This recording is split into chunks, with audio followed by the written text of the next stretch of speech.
When a drop of water from Minnesota or a speck of sand from Ohio finally reach Baton Rouge, they've joined the vast snowmelt and runoff from 31 states and 2 Canadian provinces. The basin is more than 1 million square miles, stretching from Montana to New York State.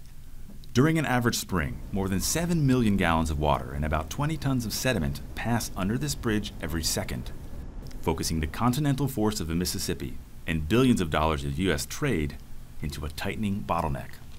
In Baton Rouge, the river starts its final dash to the ocean through a 233-mile man-made channel that snakes its way into the Gulf of Mexico. Along the way, the ports of Baton Rouge, New Orleans, and South Louisiana form the greatest trading hub in the Western Hemisphere. Stephen Hathorn is president of the New Orleans Baton Rouge Steamship Pilots Association. I believe the economic effect is around $730 billion per year.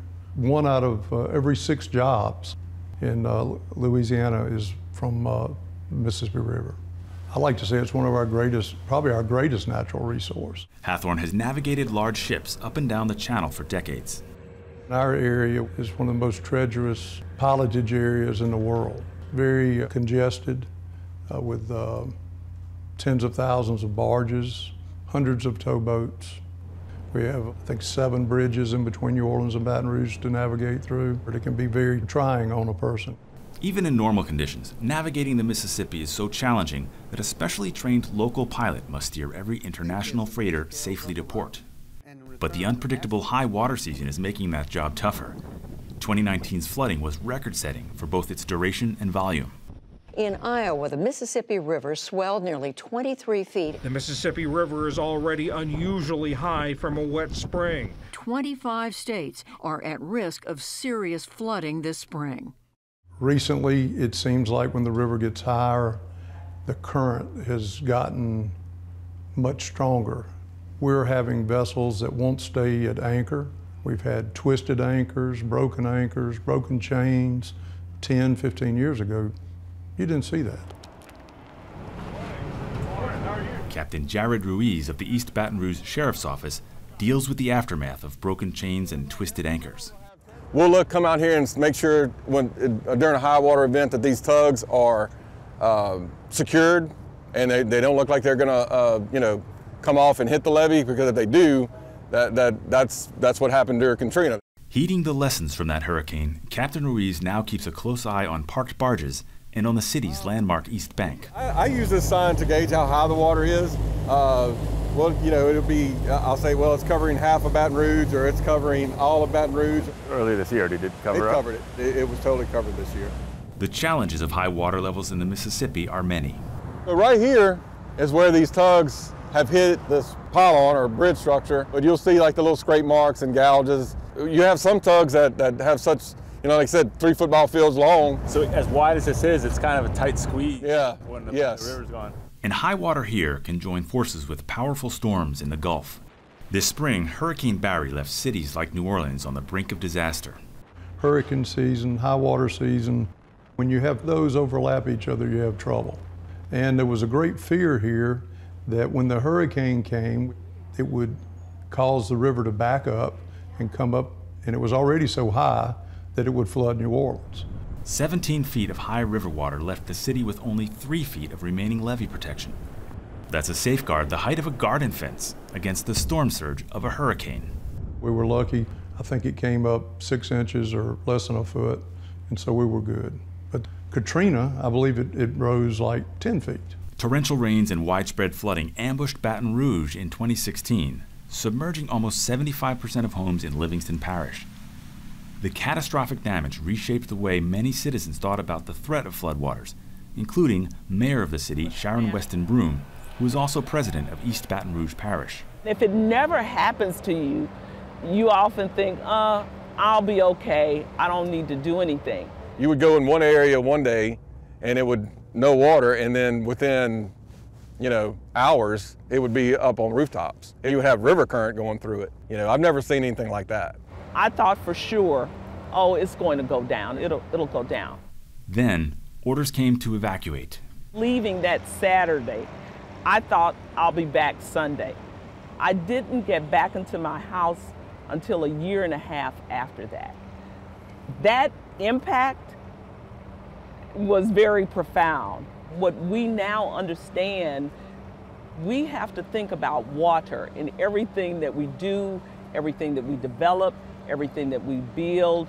Water has to be in the fabric of our planning, and so that's what we're doing. In a deep red state where talk of climate change can still polarize, Broom addresses the issue head on. I have learned not to debate climate change with people. I have just pointed the facts to them. The water is warmer in the Gulf, and that is having, scientists are telling us that is having an effect on a lot of the showers and downpours that we're experiencing.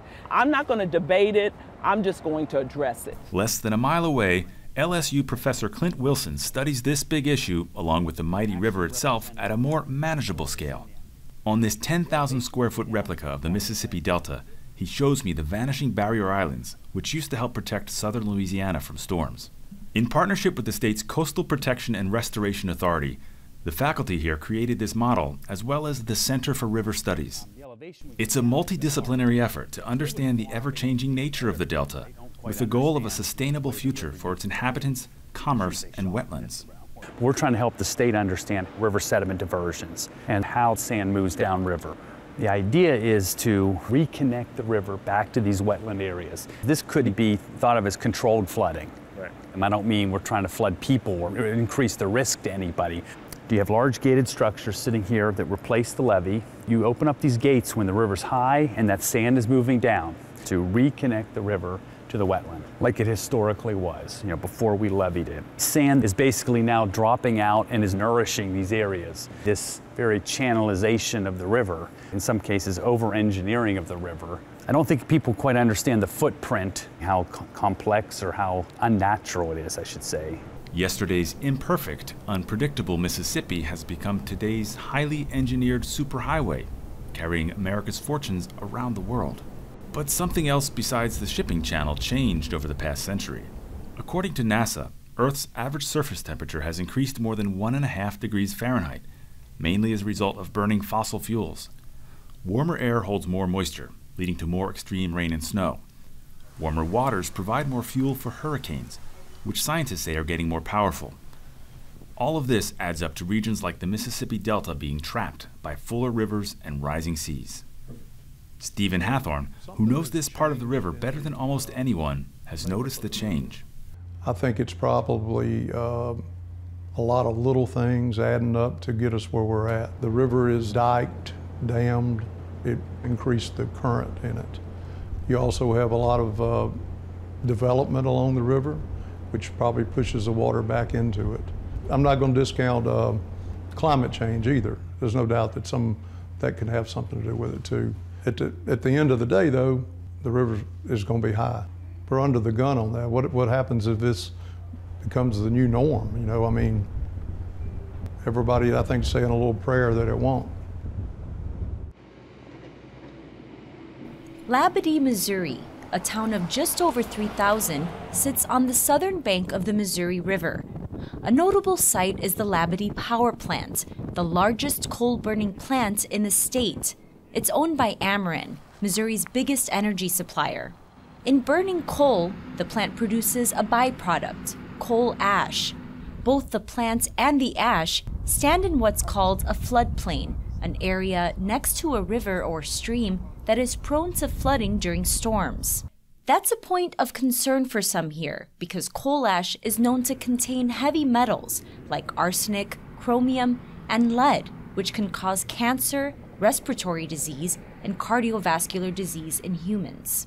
Earlier this year, there was at least 10 to 15 feet of water standing at this location. So imagine that over this entire area.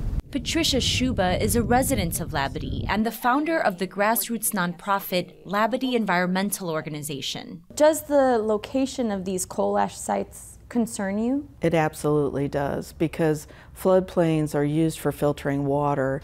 And so to have that waste that contains heavy metals and carcinogens sitting in the water table is really not good. When it opened in 1970, the Labadie power plant stored coal ash in basins called ash ponds dug next to the plant.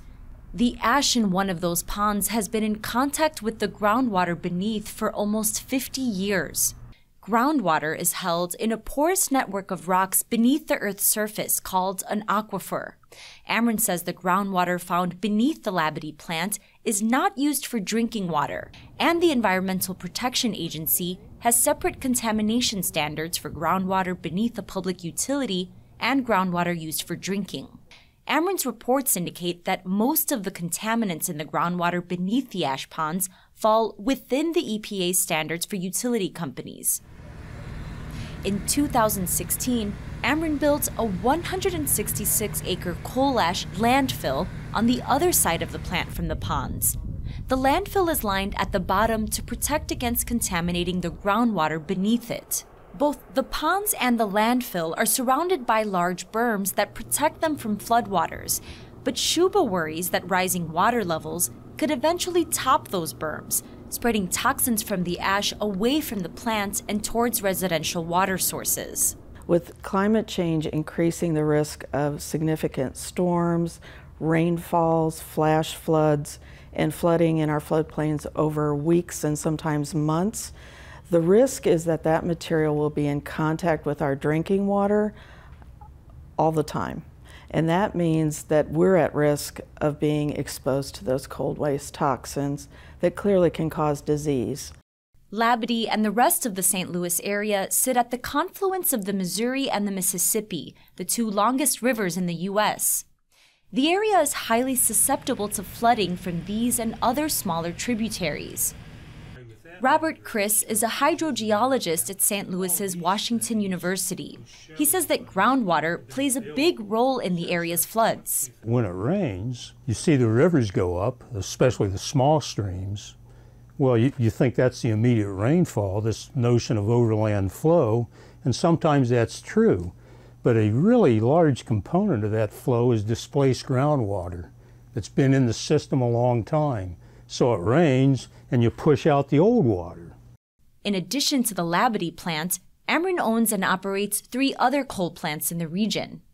All are built and store coal ash along floodplains, either in ponds or solid waste landfills. This is what the floods do. Chris says that storing ash in a floodplain puts the area's aquifer at great risk. The groundwater in the alluvial floodplains responds on a daily basis to the water level in the river. The water can come and go, can move more than 100 yards a day, and any percolating waste will get into the water and move it out through the aquifer and so forth. And rivers have been rising more and more often in the St. Louis area. This past spring, the region was hit by its biggest flood in more than 25 years. Environmental scientists link the flooding to an increase in storms caused by climate change. Rachel Bartels heads the Missouri chapter of the Waterkeepers Alliance, an international organization that monitors the water quality of rivers and streams. St. Louis, and I think the Midwest in general, has always had somewhat erratic weather, but it has definitely, the storms have increased and the intensity of the storms has increased as well. You know, we've had major flooding events in the last few years. They're called 100-year floods for a reason. Between March and July last year, water levels near the Labadee plant rose by almost 20 feet. Bartels and members of her group took aerial photos. The coal plant was an island, and knowing what we know about water, it just, when you look at it, it was such a powerful reminder that it is not the place to be storing this toxic waste. The high flood waters we had this year. But while floodwaters did rise near the Labadee plant, they never topped the berms surrounding the coal ash. That's according to Warren Wood, Amron's Vice President of Legislative and Regulatory Affairs. Fortunately, at our different basins, they've been designed with different perimeter berms. We have water treatment in the event any water does get into the basins. And here at Labadee, we haven't had any flooding that got into any of the basins. And so the berms have been, performed as designed, and we haven't had flooding in our basins. In accordance with Environmental Protection Agency rules, Amron uses independent consultants to monitor the groundwater around its property at wells like this one. In addition, Ameren's consultants analyze groundwater close to homes near the plant, as well as the surface water of the Missouri River that flows next to it. It says none of its samples exceed the EPA's groundwater protection standards. We didn't have any impacts of groundwater on any of the groundwater checks around our property boundary, or in the river, or in the surface water in the area. The only hits were a few of the wells in the immediate vicinity of the basins, where we did have some metal that we detected. But Robert Chris is skeptical of those findings. It's a biased result if your own paid consultants are doing the work. Ameren stands by its consultants' findings and says it plans to cap all its ash ponds in the St. Louis region to protect them against future floods. Regardless, hydrogeologist Robert Chris says that the groundwater beneath the plant may be beyond saving. If you pollute groundwater, there is no way to ever clean it up because you've polluted your canteen. And so when we misuse our floodplains and our aquifers, we are robbing our future in ways that we cannot imagine. But Warren Wood believes that Ameren's plan will reduce contaminants in the groundwater beneath the ash ponds. He also says that capping the ponds and leaving them in place is the safest option in the long run. If you go to an excavation approach, you're looking at up to 3 decades, and you're going to leave these basins open that entire time for more water filtration to potentially pick up metals and move into the groundwater. Wood told NewsHour Weekend that Ameren's coal ash facilities are built to withstand what he terms a massive flood event.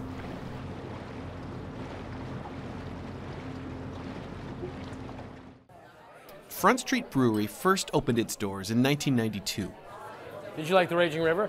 A year later, it introduced its Raging River IPA, a fermented reminder of the historic Midwestern floods of 1993. But tonight, this beer is being poured in recognition of a more recent battle with the Mississippi River. Inside the main floor of the restaurant building, we had about 18 inches to 2 feet of water. So in here, there was 2 feet of water? Yeah, where we're sitting right now, there was about 2 feet of water. Front Street's co-owner, Tim Baldwin, says the water came in a matter of minutes when a section of the temporary flood wall assembled to hold back a swollen Mississippi River slipped.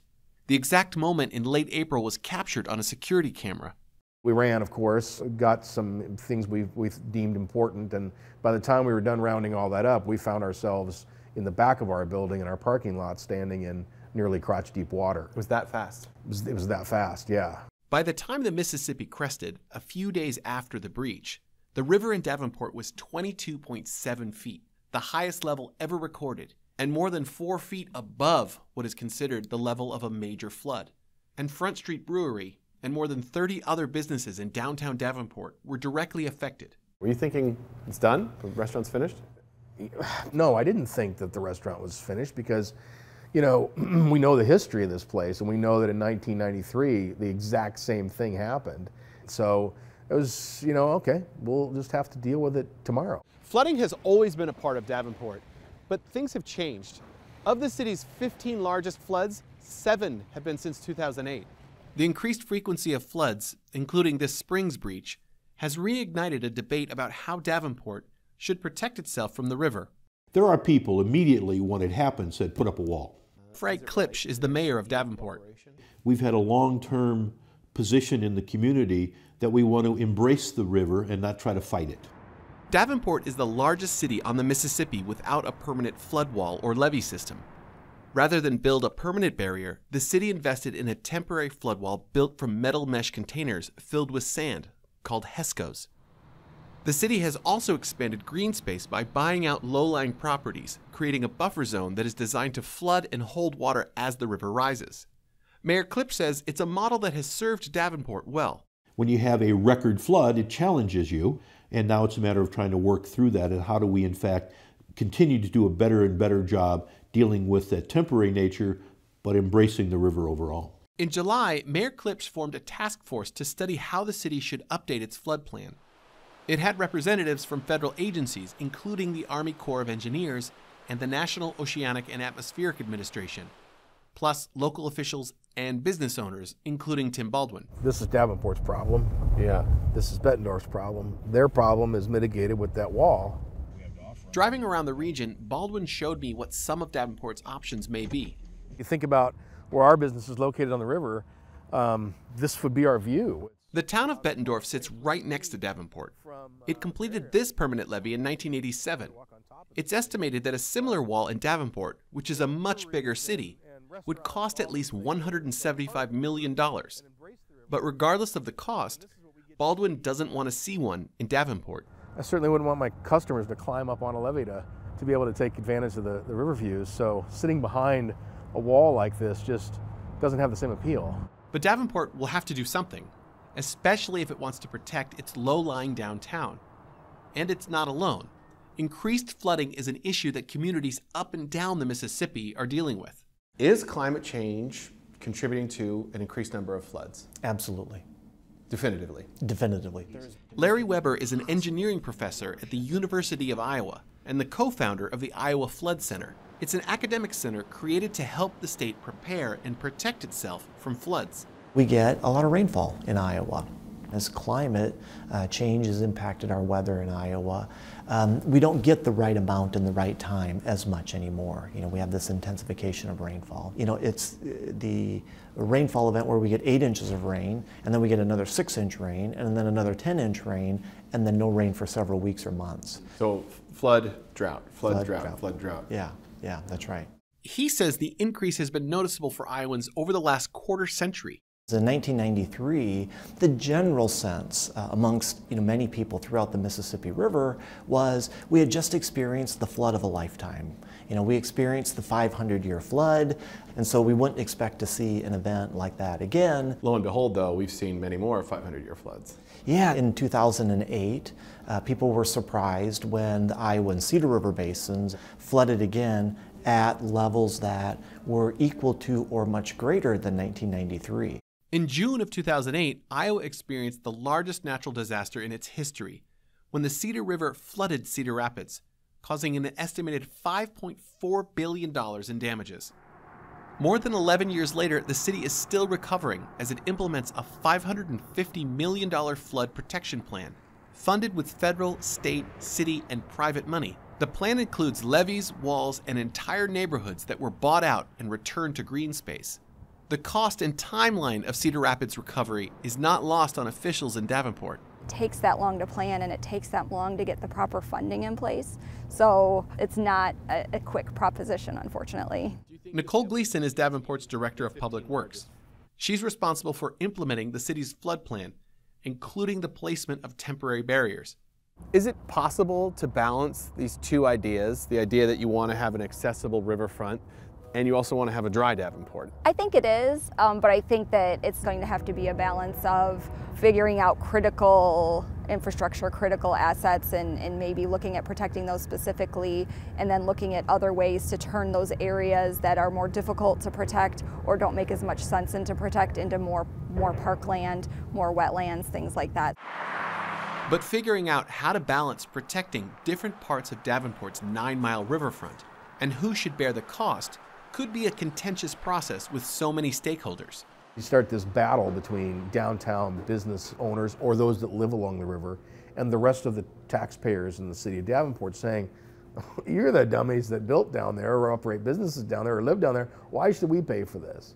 And on the surface, that's probably a natural reaction and probably some accuracy there. But what people don't think about is that this flood mitigation is a problem for the entire city. And Baldwin concedes that permanent flood protection for Davenport might mean retreating from the river. If the city and FEMA came in and said, this is what we need to do, we wouldn't have had a lot of pushback. If they said, we need to buy your buildings and buildings and tear them down, I mean, certainly we'd want to be compensated appropriately, but we wouldn't have pushed back on that because it seemed to be the right thing to do. There's other places we can operate from, right? But for now, this pub remains on the riverfront, celebrating a grand reopening 7 months after it was flooded.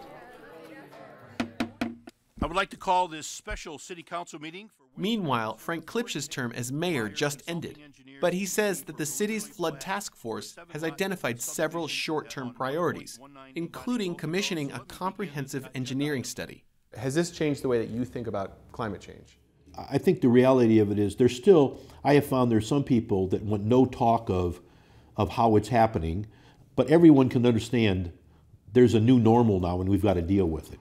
And officials note that this past fall was wetter than 2018. Not a good sign for keeping Davenport dry this year as the winter snow melts and the spring rains come.